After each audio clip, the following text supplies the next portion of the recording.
দাখিল পরীক্ষা 2027 কৃষি শিক্ষা ফাইনাল সাজেশন। শুরুতে বহু নির্বাচনী প্রশ্ন উত্তর সহকারে বুঝিয়ে দিব, খেয়াল করো। দেখো এখানে তোমাদের 25টা বহু নির্বাচনী প্রশ্ন উত্তর সহকারে দেওয়া আছে, তোমরা ভালো করে এগুলো প্র্যাকটিস করো। এখান থেকে 2-3 বার দেখলেই হয়ে যাবে।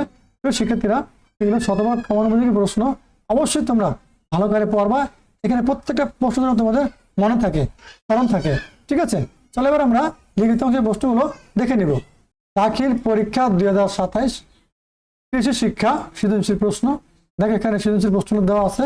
1 নম্বর প্রশ্নের টপিকটা পড়বো এখান থেকে। একের কয় বলছে ভূমিকা কাকে বলে। আর আমরা বহু নির্বাচনীর 1 নম্বরে পড়েছিলাম ভূমিকা কয় প্রকার, ভূমিকা 2 প্রকার। এখানে বলছে ভূমিকা কাকে বলে। খুবই গুরুত্বপূর্ণ প্রশ্ন প্রিয় শিক্ষার্থীরা, তোমরা এগুলো অবশ্যই ভালো করে বাসায় বসে দেখবা। দেখো 2 এর কয় বলছে কি অভিযোজন কাকে বলে, টপিকটা ভালো করে পড়বা। তারপর এখান থেকে প্রত্যেকটা প্রশ্ন স্টেপ বাই স্টেপ উত্তরগুলো অবশ্যই শিখে রাখবা। এগুলো তোমাদের 2027 সালের দাখিল পরীক্ষার জন্য খুবই খুবই গুরুত্বপূর্ণ এবং কার্যকারী প্রশ্ন। এগুলো থেকে পরীক্ষা অবশ্যই প্রশ্ন আসবে। দেখো 3 এর কয় বলছে পালং শাকের একটি জাতের নাম লেখো।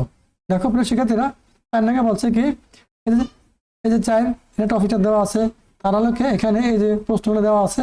4 এর কয় বলছে সোনালী আঁশ কাকে বলে, পাটকে সোনালী আঁশ বলা হয়, ঠিক আছে? দেখো 5 নম্বর প্রশ্ন, এখানে টপিক দেওয়া আছে। 5 এর কয় বলছে তেওর কাকে বলে, ঠিক আছে? 6 নম্বর টপিক দেওয়া আছে। 6 কয় বলছে বনায়ন কাকে বলে। কয় বলছে কৃষি বনায়নের বৈশিষ্ট্য লেখো। খুবই গুরুত্বপূর্ণ এই প্রশ্নটা। প্রিয় শিক্ষার্থীরা 100% কমন উপযোগী এই প্রশ্নগুলো তোমরা অবশ্যই ভাষা ভালো করে শিখে রাখবা, কারণ কৃষি শিক্ষা কিন্তু গুরুত্বপূর্ণ। অনেকের আছে মেইন সাবজেক্ট এবং অনেকের আছে A+ পাওয়ার জন্য কৃষি শিক্ষা তোমাদের যাদের চতুর্থ সাবজেক্ট আছে খুবই গুরুত্বপূর্ণ ভূমিকা পালন করে। তোমার কৃষি শিক্ষা অবশ্যই ভালো করে গুরুত্ব দিয়ে পড়বা। তো শিক্ষার্থীরা দেখো এই 7 নম্বর টপিক 7 কয় বলছে কি পারিবারিক খামার কাকে বলে। 9 নম্বরে বলছে বাণিজ্যিক খামারের প্রয়োজনীয়তা ব্যাখ্যা করো। 9 নম্বরে বলছে আরিফ হাসিবের সফলতার কারণ ব্যাখ্যা করো। 10 নম্বর বলছে আরিফ হাসিবের উদ্যোগটির যৌক্তিকতা বিশ্লেষণ করো। এই ছিল তোমাদের সৃজনশীল প্রশ্নের 7টা প্রশ্ন এখানে বুঝে দিলাম। আমি বলবো তোমাদের এখানে 7টা প্রশ্ন হুবহু ভালো করে আয়ত্ত করে রাখো, কারণ কি এখানে তো 7টায় পরে কি হুবহু আসবে এমন কিছু নাই, পরিবর্তন করে আসতে পারে, ঠিক আছে? আমি বলবো এখানে 7টা আছে, 7টা ভালো করে পড়বা। এখান থেকে অবশ্যই কমন পড়ে প্রশ্ন, ঠিক আছে? সংক্ষিপ্ত অংশ দেখো এখানে যে 8 টাকা বলা আছে, সংক্ষেপে যে কোনো 5টি প্রশ্নের উত্তর দাও, একটা প্রশ্ন 2 করে 5 দুগুণে তোমরা 10টা মার্ক পেয়ে যাবো, ঠিক আছে?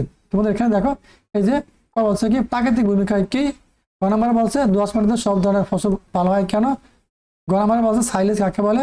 10 নম্বরে বলছে প্রাকৃতিকভাবে মাছের উৎপাদন হ্রাস পাওয়ার কারণ কি। 9 নম্বরে বলছে তেলাকুচা এর বিশেষ ব্যবহার লেখো। 6 নম্বর বলছে বনায়ন কি। 6 নম্বর বলছে 10 লাঠি একের বোঝা বলতে কি বোঝায়।